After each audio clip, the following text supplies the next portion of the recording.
বলো হরি বল হরি বল, বলো হরি বল, ফেটে গেল ফুটে গেল দালাল রানীর ঢোল, বলো হরি বল হরি বল। তো কাকে নিয়ে ভিডিওটা করছি বন্ধুরা, তোমরা আশা করছি বুঝেই গেছো, মানে কোন কন্টেন্টটা ছেড়ে কোন কন্টেন্টটা তোমাদের সামনে শেয়ার করব। তার মধ্যে আজকে আমি আবার সারাদিন বাড়িতে ছিলাম না, কিন্তু বাড়িতে না থাকলেও বাইরে থাকলেও কিন্তু সর্বক্ষণ চোখটা ছিল কিন্তু ফোনের দিকে, এবং মানে ফোন দেখতে দেখতে হঠাৎ করে একটা কমিউনিটি পোস্ট দেখি, এবং দেখে কতক্ষণে সেই মানে কমিউনিটি পোস্টটা নিয়ে তোমাদের সামনে ভিডিওটা দেবো। বাড়িতে এসেই যথারীতি একটু খাওয়া দাওয়া করে ভিডিওটা নিয়ে বসে পড়লাম। মানে এই যে বললাম যে ফেটে গেল ফুটে গেল দালাল রানীর ঢোল, কারণ কি এই যে রাজু ছিল এই দালালের কাছে একটা অবশিষ্ট ঢোল, যাকে বাজিয়ে সে মানে ওয়াইটির রাজ্য আবারও জয় করতে চাইছিল, কিন্তু সেই ঢোলটাও কিন্তু নিজে থেকেই ফেটে গিয়ে জানান দিল যে আমি তোমার কাছে আর থাকতে চাই না, তোমার মানে তালে আমি আর বাঁচতে চাই না।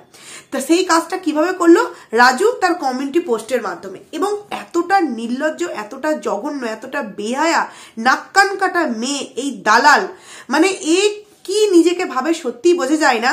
কেউ কাউকে কমিউনিটি পোস্ট দিয়েছে, সেই ছেলেটা জানতেই পারছে না যে কে আমার নাকি যে প্রাণের প্রিয় দিভাই, যে দিদি, যাকে কিনা ভাই পাততে ছিল, সে তার মানে আইডিতে তার ভিডিওটা, মানে সেই প্রাণের প্রিয় ভাইয়ের ভিডিওটা কমিউনিটিতে দিয়েছে, সেটা ভাই নাকি জানেই না।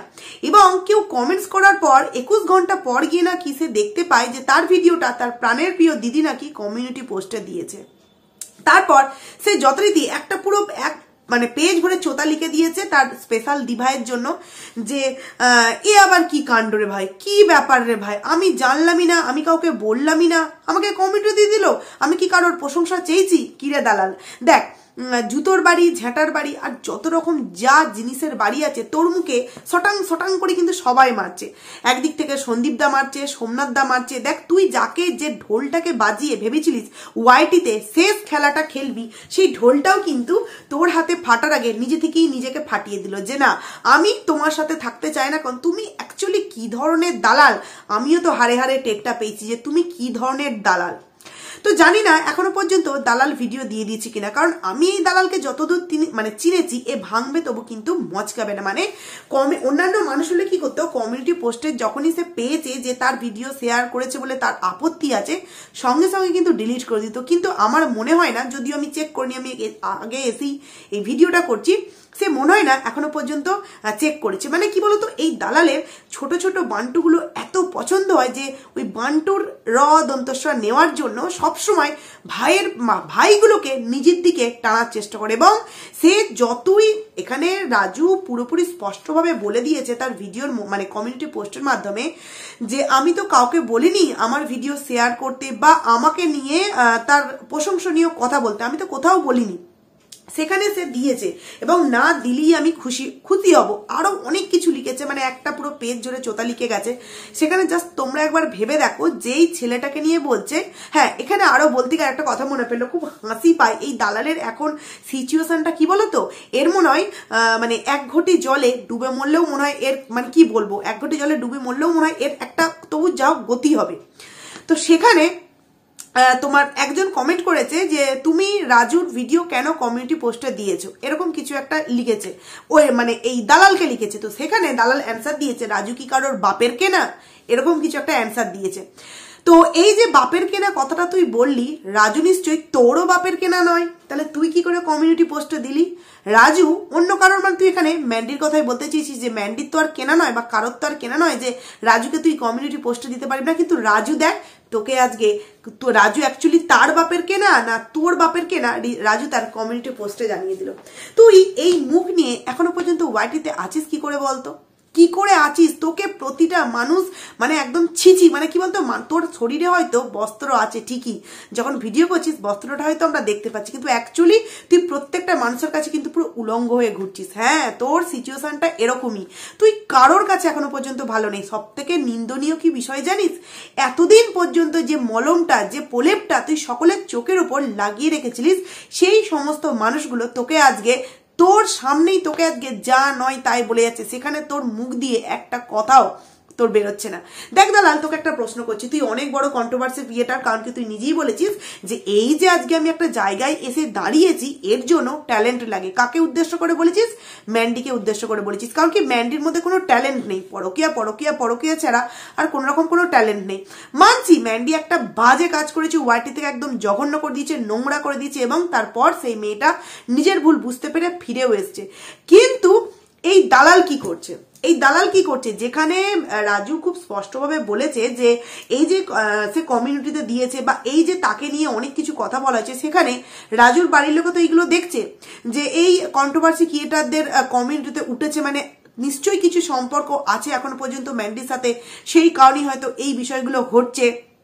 সেখানে রাজু স্পষ্টভাবে জানিয়েছে যে আমি এই ধরনের আধিক্যতা, এই ধরনের ভালোবাসা চাই না। কিন্তু এই দালালকে একবার দেখো, আমি শুধু ভাবি এই দালালের মান সম্মান তো কিছুই নেই, কিন্তু দালালের যে বর এবং যে শ্বশুর শাশুড়ি এখনো পর্যন্ত এই বৌমাকে বাড়িতে রেখেছে, একে তো মনে হয় বাড়ি থেকে ঘর ধাক্কা দিয়ে বের করে দেওয়া উচিত এইরকম মেয়েকে, যে কিনা যেচে বাঁশটাকে নিয়ে আসে। যেচে বাঁশ কেন বলছি? দেখো, রাজু কাউকে বলেওনি, অনেকে অনেক রকম কমেন্ট করেছে, দেখলাম রাজুর ভিডিওতে অনেকে ম্যান্ডিকে নিয়ে কমেন্ট করেছে, সে কোনো কিছুতেই কিন্তু একটা কোনো অ্যান্সার দেয়নি। সেখানে আমি রাজুকে এই বিষয়টাতে কোনো রকম কোনো কিছু ভুল দেখতে পাচ্ছি না। কিন্তু এই দালাল কি করছে? দালাল সেই আগের জিনিসগুলোকে পেঁচিয়ে ওয়াইটিতে আবারও একটা জল ঘোলা করতে চাইছে, যেখানে কিনা চাইছিল যে এই জল ঘোলাতে রাজু সাথ দিক। কিন্তু রাজু তো খুব ভালো করেই জানেন যে এই দালাল অ্যাকচুয়ালি ঠিক কোন লেভেলের খেলোয়াড়, কোন লেভেলের। ওই যে 10 বছরের না 5 বছরের ছোট বান্টু মানে চেয়েছিল, সেই বান্টুটা ওই যে কালকেই বলেছি যে ও বিছানা অব্দি পৌঁছায়নি, কিন্তু সোফা চেয়ার এই অব্দি পৌঁছে গেছে। সেখানে এদিকে রাজু ম্যান্ডির সাথে কিছু করতে পারেনি তো কি হয়েছে, মানে বিয়ে করতে পারেনি তো কি হয়েছে, তোমার আদার্স তো সবকিছুই মোটামুটি কমপ্লিট।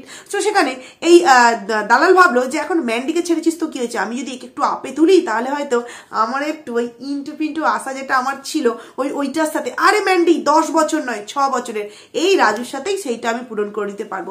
ওই কারণেই এই ফাঁকা ঢোলটাকে নিয়ে ও বাজাতে চেয়েছিল, কিন্তু ওই ফাঁকা ঢোলটা বাজবার আগেই কিন্তু ফট করে ফেটে গেল। আর সেখানে কিনা দালাল, তুই ওই ঢোলটার মধ্যে মুখটা ঢুকিয়ে নিজেকে একবার আয়নায় দেখ যে কিরকমটা ঠিক লাগছে। নাহলে এত জুতোর বাড়ি, এত ঝাঁটার বাড়ি, এত চোতা খাওয়ার পরেও তুই ওয়াইটিতে আবারও কি করে ভিডিও নিয়ে আসিস বলতো? কি করিনি? আর কিছু শিয়াল আছে এই দালালকে নিয়ে কিছু বললি, যেমন অনেকেই এই বিষয়টা নিয়ে বলেছে যে কেন এই দালাল রাজুকে কমিউনিটিতে দিয়েছে, তার অনেকে প্রশ্ন করেছে, তার সেই সমস্ত কিছু নিয়ে কিছু শিয়াল এবারে ঘেউ করতে, মানে হুক্কা করতে বসে গেছে। তো সেই সমস্ত শিয়াল প্লাস শিয়ালের যে মালকিন, দালাল মালকিন, তাদের জন্য আশা করছি রাজুর এই কমিউনিটি পোস্ট একদম একটা পারফেক্ট অ্যান্সার। এবং এই অ্যান্সারটা দেওয়ার ফলে কিন্তু আমাদের যে একটা স্ট্যান্ড পয়েন্ট আছে, আমরা যে কতটা সত্যের সাথে আছি এবং সত্যের জন্য লড়ছি, তার আর একটা কিন্তু এক ধাপ আমরা এগিয়ে গেলাম। রাজু কিন্তু তার এই কমিউনিটি পোস্ট দিয়ে কিন্তু এইটাই জানান দিল যে সে কিন্তু এই সমস্ত বিষয়ের মধ্যে থাকতে চায় না, জড়াতে চায় না। কিন্তু দিনের পর দিন কিন্তু এই সমস্ত বিষয়গুলোর মধ্যে কে জড়াচ্ছে? এই ওয়াইটির মোস্ট পপুলার দালাল জড়াচ্ছে। কালকে যেখানে সোমনাথ দাবাই একটা কমিউনিটি পোস্ট দিয়েছে যে এরকম সময় দেওয়া হয়েছে, তার মধ্যে যে যার করতে, মানে একটা কিছু একটা করে ছাড়বে, সেখানে এই দালাল ভাবলো যে তুই কি করবি, আমি রাজুর সাথে মিলে অনেক কিছু করবো, আবারও রাজুর সাথে প্ল্যান করে তোর বউকে রাজুর দিকে টানিয়ে নিয়ে আসবো। কিন্তু সেখানে রাজু তার 21 ঘন্টা পর নাকি কে কমেন্টস করেছে, সেই কমেন্টসটা দেখতে এসছে, দেখছে আহারে আমার প্রাণের প্রিয় দীপ ভাই এটা কি করলো, আমি ভেবেছিলাম অন্য একটা খেলবো, মানে অন্য একটা ব্যাটিং করে বলটাকে নেবো, সেখানে তুমি এটা মাঝখান দিয়ে কি করলে, তুমি এটা করে তো একদম হাটে হাঁড়িটা আমার ভেঙে দিলে। এরপরেও তোমরা দেখবে দালাল কেমন স্ট্রংলি ভিডিও নিয়ে আসবে, কারণ কি খুব ভালো করেই জানে যে কিছুদিনের মধ্যেই আমাকে ওয়াইটি ছাড়তে হবে। যদিও এখনো পর্যন্ত 10টা ভিউয়ার্স আমার কাছে এসে ভালো কমেন্ট করছে, ওই 10টা ভিউয়ার্সই আমার কালকে আবার বাজে কমেন্ট করতে আসবে। তাই দালালকে একটা রিকোয়েস্ট করছি, বা দালালের যে সমস্ত পাচাটা যে সমস্ত আছে শিয়ালগুলো ভেউ করে হুঁকা করে ভিডিও করতে বসে পড়ে, তাদেরকে বলছি, দালাল তো প্রতিটা মানুষের মানে কমেন্ট সেকশন ধরে পড়ে, এই একটা ভিডিওর কমেন্ট সেকশন ধরে একটু ওর পড়তে বলিস তো, মানে ওর কমেন্ট সেকশনে যে সমস্ত মানুষ কমেন্ট করেছে সেইগুলো নিয়ে একটা ভিডিও করতে বলিস তো, তাহলেই জানবো ওয়াইটিতে এলএম আছে, ওয়াইটিতে তার ট্যালেন্ট আছে দাঁড়িয়ে থাকার মধ্যে। ওই কালকে বললো না এই যে এই জায়গায় এসছি নিজস্ব ট্যালেন্টে দাঁড়িয়েছে, তো নিজের কমেন্ট সেকশন নিয়ে একবার কমেন্টগুলো পড়িস, তারপর তো জানবো তোর কতটা ট্যালেন্ট আছে। রাজু বলছে যে পুরনো গল্প নিয়ে কাটাছেড়া না করতে, কিন্তু বন্ধুরা তোমাদেরকে বলে দিলাম আমি এখনো পর্যন্ত দেখিনি এই দালাল ভিডিও দিয়েছি কিনা, কিন্তু এই যে ম্যান্ডিকে তো কি করবে সেই দালাল খুব ভালো করেই জানে, আর এই সোমনাথ দাকে। কিন্তু এই যে রাজু আজকে একটা ভুল স্টেপ নিল কমিউনিটি পোস্টে, এই দালাল দিদিকে একদম ঝাঁটিয়ে বিদায় করে দিল। এইবার দেখ রাজু তোর পেছনে এই দালাল কিভাবে মানে লাগে।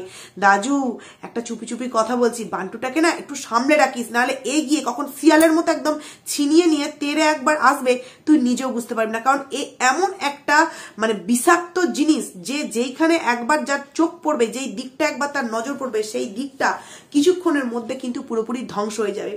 তোমরা বন্ধুরা জাস্ট একবার ভেবে দেখো, যেখানে সোমনাথ দা চায় না, যেখানে ম্যান্ডি চায় না, যেখানে এই রাজু চায় না যে তাদের আগেকার 8 মাস আগেকার বিষয়গুলো আবার ওয়াইটিতে কাটাছেড়া হোক, সেখানে এই দালাল কিন্তু কন্টিনিউ সেই বিষয়গুলো নিয়েই বলে যাচ্ছে, সেই বিষয়গুলোকে নিয়েই বলে যাচ্ছে।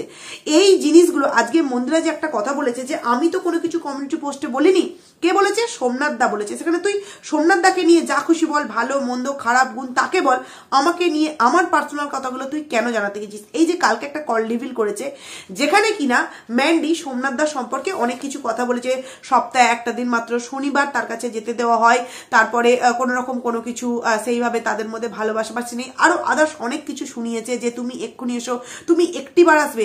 এই বিষয়গুলোকে ম্যান্ডি যখন বলেছে তখন কিন্তু ম্যান্ডি একটা মোহের মধ্যে ছিল। এবং আমার মনে হয় ম্যান্ডি কেন, যে কোনো মেয়ে, আমি যদি উদাহরণস্বরূপ এখন রিনাকেও বলি যে রিনাও যেই মুহূর্তে ছিল, যেই ভুল ভুল পদক্ষেপগুলো নিয়েছে, ঠিক অন্য একটা মোহে গিয়ে সেই জিনিসগুলো নিয়েছে। কিন্তু ম্যান্ডি আজকে যেই অবস্থা আছে সেটা হচ্ছে সে আবারও সেই জায়গাটা থেকে ফিরে এসেছে। ফিরে আসার পর তার নিজেরই হয়তো ওই জিনিসগুলো শুনে জানতে পেরে নিজেকেই নিজের ঘেন্না লাগছে, কিন্তু কি করবে, সে তো ওই জিনিসগুলো ওভারকাম করে এসেছে। আবার নতুন করে ওই বিষয়গুলোকে জানান দিয়ে কি কোনো কিছু লাভ হবে বলে মনে হয়? যারা যারা বলো এই দালাল সবাইকার সংসার জোড়া লাগায়, মেয়ে হয়ে মেয়ের পাশে আছে, বিশেষ করে যারা রিনাকে খুব ভালোবাসে এবং এই দালালকে রিনার জন্য সাপোর্ট করে, যে রিনা একটা মেয়ে হয়ে এতটা অশান্তি সহ্য করার পরেও দালাল এই রিনার পাশে দাঁড়িয়েছে, তাদেরকে একটা ভালো কথা বলি, ভালো চাইতে রিনাকে এইটা তোমরা বোঝানো শুরু করো যে আর যাই হোক এই দালালের সাথে যেন না সাতটা দেয়। কারণ দালাল এমন একটা খতরনাক বিষাক্ত একটা নাগিন যাকে বলে, ও কিন্তু সময় হলে ওই মানে যে কথাগুলো রিনার কাছ থেকে শুনছে সেই কথাগুলি কিন্তু ওর ওয়াইটিতে সবার কাছে শুনিয়ে দেবে। কিন্তু আমার মনে হয় না রিনা এতটা কাঁচা খেলারি, যেটা ম্যান্ডি একেবারে একটা কাঁচা খেলারি মানে বোকার হদ্দ, যেটা সন্দীপরা রিনার ক্ষেত্রে লাগিয়েছিল সেটা হয়তো সোমনাথ দার এই ম্যান্ডির ক্ষেত্রে লাগানো উচিত। নাহলে এই সমস্ত কথা আবার কেউ কাউকে বলে বন্ধুরা, যেখানে বুঝতে পারছো যে সমস্ত A to Z এই কল রেকর্ড করে দেয়, মানে সারাটা দিন কাজই হচ্ছে বরকে বাসি রান্না খাইয়ে অফিস পাঠিয়ে দেওয়া, তারপর এবার প্রতিটা কথা কে কি কোথায় কখন কি ফোন করছে সেগুলো সমস্ত কিছু কল রেকর্ডিং করে রাখা এবং সেইগুলো নিয়ে ভবিষ্যতে ভিডিওতে কন্টেন্ট দেওয়া। যদিও শুনি নাকি এর কোনো কন্টেন্টের অভাব নেই, তাহলে ভাবো একবার 8 মাস আগেকার একটা কথা সেটাকেও যত্ন সহকারে রেখে দিয়েছে, কারণ কোনোদিন না কোনোদিন এই সিচুয়েশন আসতে পারে ও জানতো, সেই কারণে প্রুফ হিসেবে এই বিষয়গুলোকে রেখে দিয়েছে। তারপরেও এ বলবে যে আমি ওখানে গেছিলাম বিনা স্বার্থে, শুধু তোর আর ওর একটা সম্পর্ক যাতে জোড়া লাগুক সেই কারণে। তাহলেই ভাবো এই কতটা নোংরা, যেখানে ম্যান্ডি সোমনাথ দা রাজু নিজে থেকে চাইছে এই জিনিসটা থেকে বেরিয়ে আসতে, সেখানে একদম মানে কি বলবো একদম শক্তি নিয়ে নেমে পড়েছে মাঠে, যে এদের তিনজনকে আবারও একটা সিচুয়েশনের মধ্যে ফেলবো যেখানে কিনা একবারে পাঁকেরা তিনজনই পোতে। কিন্তু বলতে বাধ্য হচ্ছি যে যারা এই দালালকে ভালোবাসো তাদেরকে বলছি এই দালালকে অন্তত সাবধান করো, কারণ ওর ভেতরে এমন কিছু ঘোরপ্যাচ চলছে যেখান থেকে চারিদিক থেকে স্টেপ কিন্তু এক জায়গাতে গিয়ে পড়বে, যেখানে কিন্তু একটা কেস সলভ হলেও কিন্তু 3টে কেস কিন্তু পড়ে রয়ে যাবে। ও সারা জীবন কিন্তু এইভাবেই চলবে। এত যে ঔদ্ধত্যপনা, এত যে ভিডিওর মাঝখানে নটাঙ্কি করে গান করে ভিডিও দেওয়া না, কিছুদিনের মধ্যেই বন্ধ করে দেবে। আর একটা কথা তো খুব ভালো করেই জানবে, চারিদিক থেকে যদি ওর নামে রিপোর্ট ওয়াইটিতে জানানো হয় তাহলে কিন্তু ওর আইডিটাই এইভাবে উড়ে যাবে।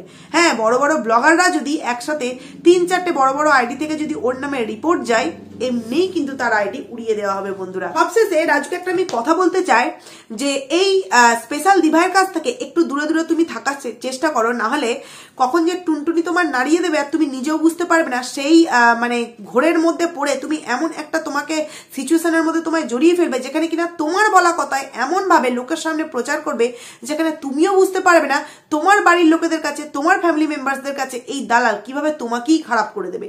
সেই কারণে সাবধান করছি রাজুকে যে কমিউনিটি পোস্টটা তুমি দিয়েছো খুব ভালো করেছো। এই কমিউনিটি পোস্টটা দিয়ে এইটা পেয়ে সত্যি সত্যি আমরা প্রত্যেকে খুশি হলাম যে এই রাজু এখন আর আগের রাজু নেই, এখন পুরোপুরি চেঞ্জ হয়ে গেছে। এই কমিউনিটি পোস্টটা অনেকটা বুঝিয়ে দিল।